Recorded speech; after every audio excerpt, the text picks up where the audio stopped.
আল্লাহ রাসূল বললেন, জুমার নামাজের পরে একটা দুরূদ শরীফ আছে, এই দুরূদ শরীফ ৮০ বার তেলাওয়াত করলে আল্লাহ ৮০ বছরের গুনাহ মাফ করে দেয়। একটা জবান বন্ধ রাখবেন না, বলেন সুবহানাল্লাহ। নবীজি বললেন, জুমার দিনে নামাজ পড়ার জন্য যে সবার আগে মসজিদে ঢুকবে আল্লাহ তাকে একটা গরু উট কুরবানির নেকি লিখে দিবে। যে দ্বিতীয়বারে ঢুকবে আল্লাহ তাকে একটা মহিষ বা গরু কুরবানির নেকি লিখে দিবে। যে তৃতীয়বারে ঢুকবে আল্লাহ তাকে একটা ভেড়া বকরি কুরবানির নেকি লিখে দিবে।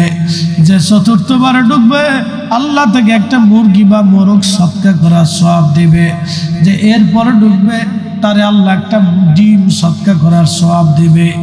এরপরে যে ঢুকবে নেকি কমতে থাকবে, কমতে থাকবে, কমতে থাকবে। কিন্তু জুমার নামাজ পড়ার জন্য যে সবার আগে যাবে আল্লাহ একটা উট কুরবানি করার নেকি লিখে দেবে।